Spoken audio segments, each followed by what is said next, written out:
Alright, I'm doing a little video on the shape of the tires after the ride.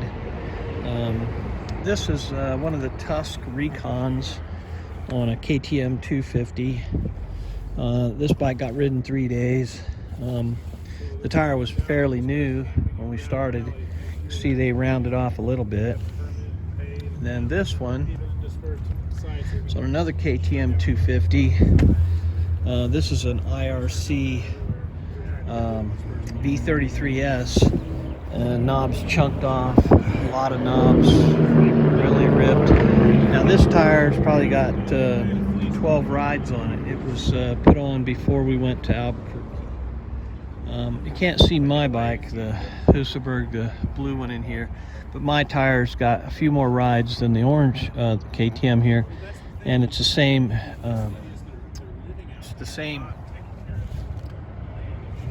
V33S, and it's really worn out. And then we come over here and we'll look, and this is a 520 KTM with a Shinko 505, and it's got about 5 rides on it maybe, but it's in actually not too bad a shape.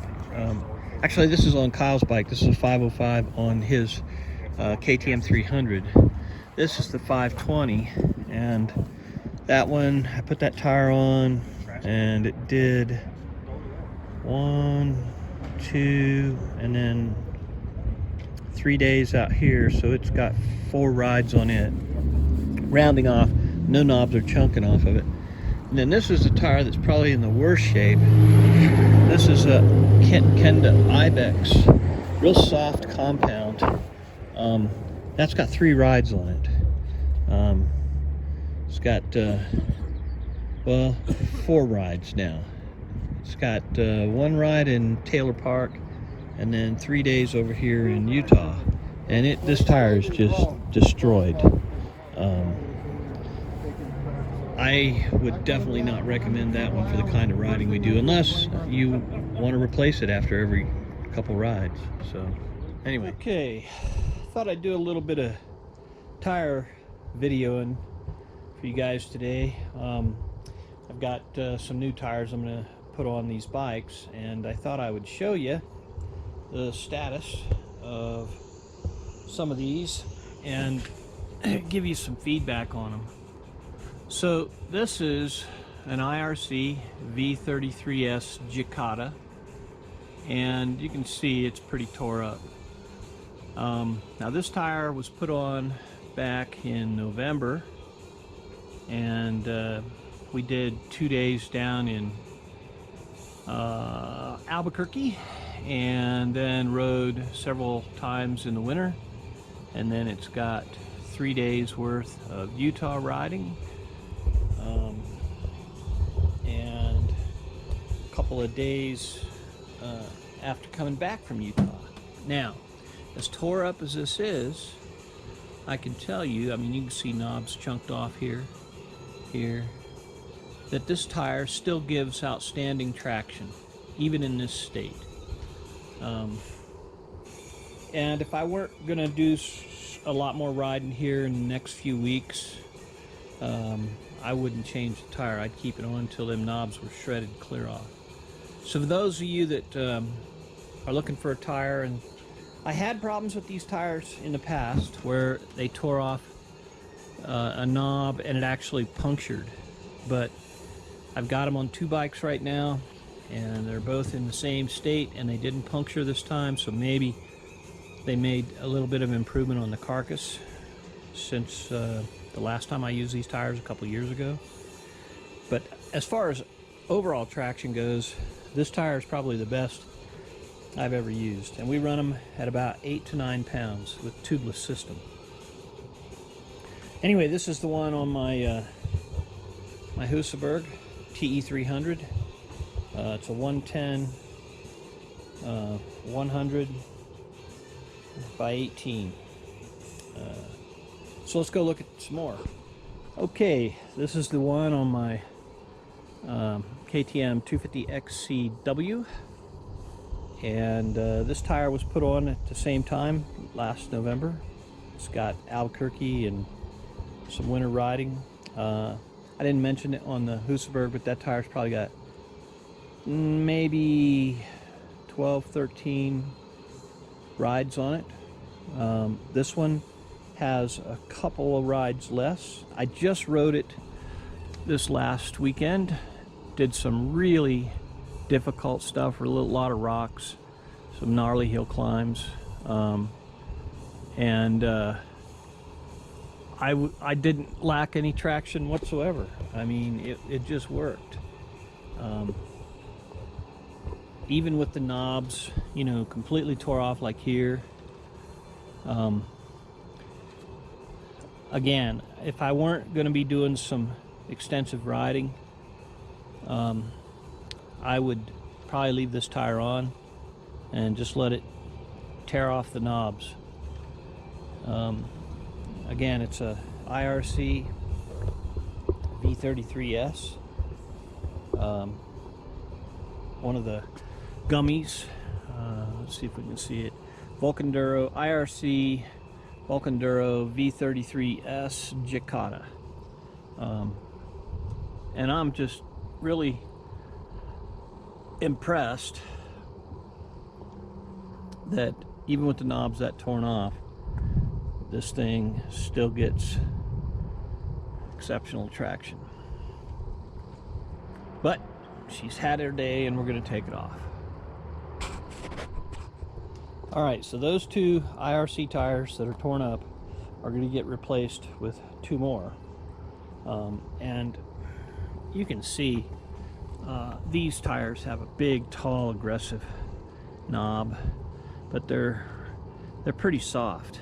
You can squeeze them. It's not like a hard knobby, but they really, really work. I mean, the grip that you get on these tires is pretty phenomenal. I think you'd be hard-pressed to find a tire that performs better for the money. Anyway, this one and that one over there are going to go on the KTM and the Husaberg.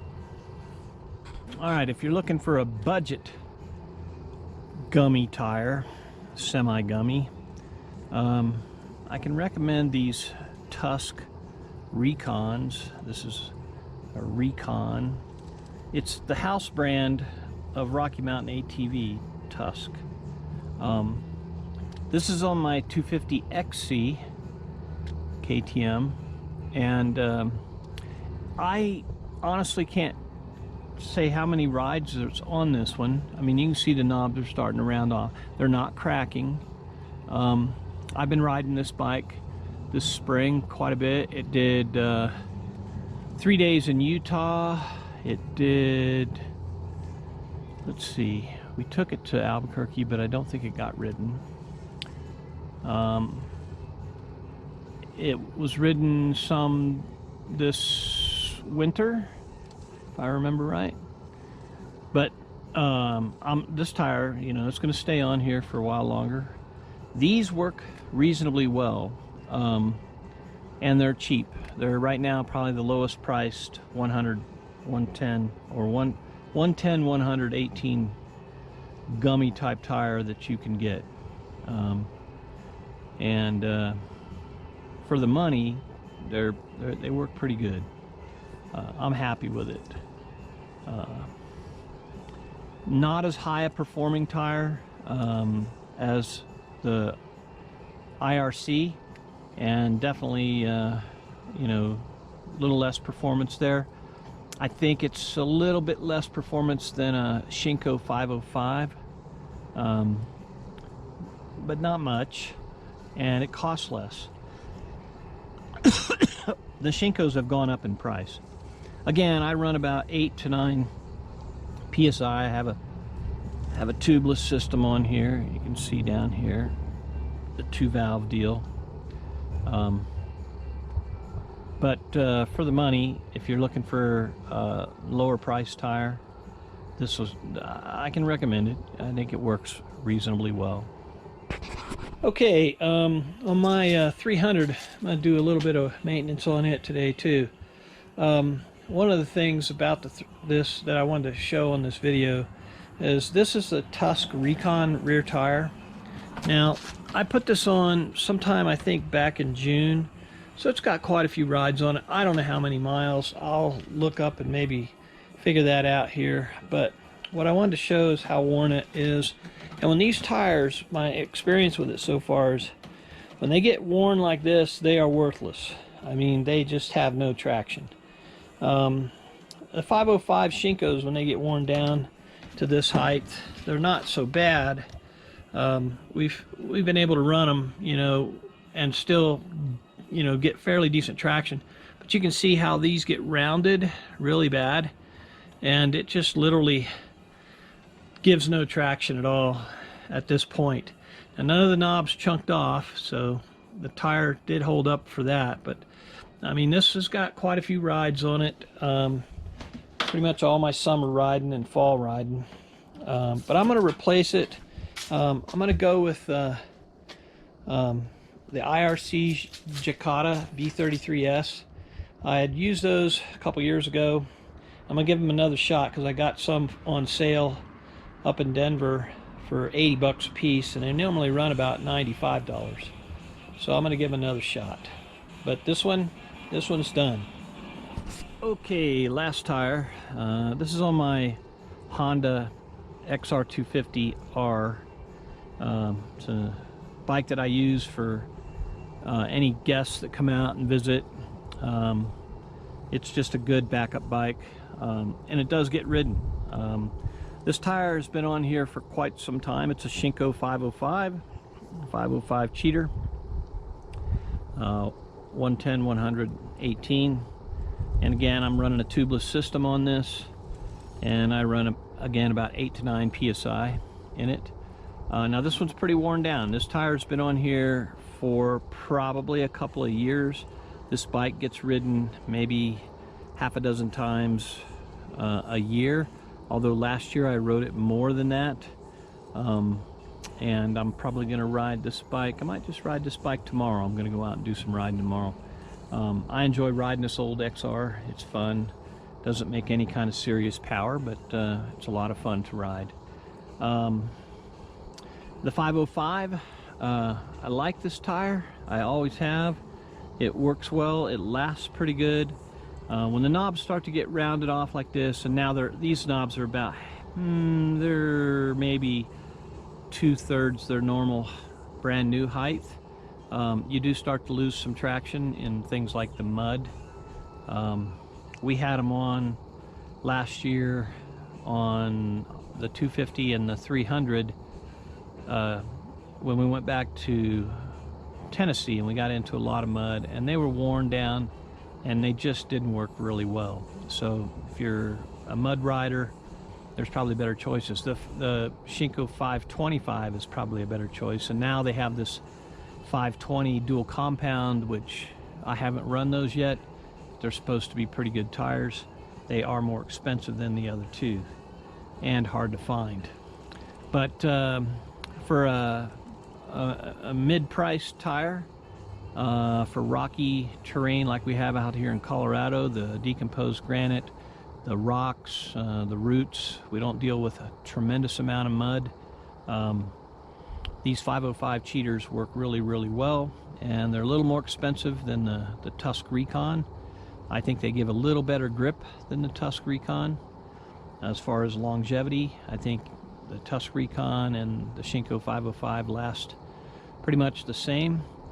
The IRC Jacata that we started out these videos with is probably the lowest longevity tire of the batch, but it is without a doubt the highest traction no matter what the terrain. I have not found anything that tire just can't, you know, make you feel like a hero. So anyway, I think we'll close off the videos with that, and I'm going to get to work changing some tires.